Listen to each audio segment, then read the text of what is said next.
ನಮಸ್ತೆ ನವಕರ್ನಾಟಕ ಟಿವಿಗೆ ಸ್ವಾಗತ. ನವಕರ್ನಾಟಕ ಟಿವಿ ಜನಪರ ನ್ಯಾಯಪರ. ನೀವಿನ್ನ ನಮ್ಮ ಚಾನೆಲ್ ಸಬ್ಸ್ಕ್ರೈಬ್ ಮಾಡಿಲ್ಲ ಅಂದ್ರೆ ಈ ಕೂಡಲೇ ಲೈಕ್ ಮಾಡಿ, ಶೇರ್ ಮಾಡಿ, ಸಬ್ಸ್ಕ್ರೈಬ್ ಮಾಡಿ, ತಪ್ಪದೆ ಬೆಲ್ ಐಕಾನ್ ಕ್ಲಿಕ್ ಮಾಡಿ. ರಾಜ್ಯದಲ್ಲಿ ನಡೆಯುತ್ತಿರುವ ವಿಶೇಷ ತೀವ್ರ ಪರಿಷ್ಕರಣೆ ಪ್ರಕ್ರಿಯೆಯಲ್ಲಿ ರಾಜಧಾನಿ ಬೆಂಗಳೂರಿನ ಮತದಾರ ಪಟ್ಟಿಯಲ್ಲಿ ದೊಡ್ಡ ಬದಲಾವಣೆ ಆಗುವ ಸಾಧ್ಯತೆ ಇದೆ.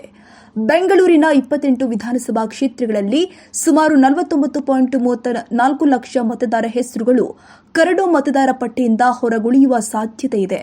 2026 ಜೂನ್ 16ರ ಮತದಾರ ಪಟ್ಟಿಯ ಪ್ರಕಾರ ಬೆಂಗಳೂರು ವ್ಯಾಪ್ತಿಯ 4 ಜಿಲ್ಲೆಗಳ 28 ವಿಧಾನಸಭಾ ಕ್ಷೇತ್ರಗಳಲ್ಲಿ ಒಟ್ಟು 1,03,88,363 ಮತದಾರರು ನೋಂದಾಯಿತರಾಗಿದ್ದಾರೆ.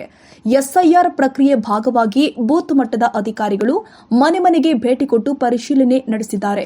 ಈ ವೇಳೆ ಮನೆಗೆ ಸಿಗದವರು, ಬೇರೆಡೆಗೆ ಶಾಶ್ವತವಾಗಿ ಸ್ಥಳಾಂತರಗೊಂಡವರು, ಮೃತಪಟ್ಟವರು, ಬೇರೆ ಕ್ಷೇತ್ರದಲ್ಲಿ ಈಗಾಗಲೇ ಮತದಾರರಾಗಿ ನೋಂದಣಿಯಾದವರು ಹಾಗೂ ಇತರೆ ಕಾರಣಗಳ ಅಡಿ ಸುಮಾರು 49.34 ಲಕ್ಷ ಮತದಾರರನ್ನ ಗುರುತಿಸಲಾಗಿದೆ.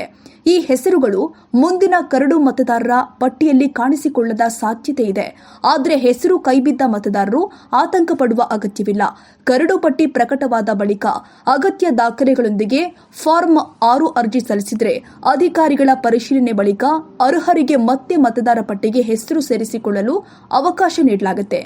ಹಾಗಿದ್ರೆ ಜಿಲ್ಲಾವಾರು ಮಾಹಿತಿ ನೋಡೋದಾದ್ರೆ ಬೆಂಗಳೂರು ನಗರ ಜಿಲ್ಲೆ 40.21 ಲಕ್ಷ ಮತದಾರರ ಪೈಕಿ 18.10 ಲಕ್ಷ ಹೆಸರುಗಳು ಪರಿಶೀಲನೆಗೆ ಒಳಪಟ್ಟಿದೆ.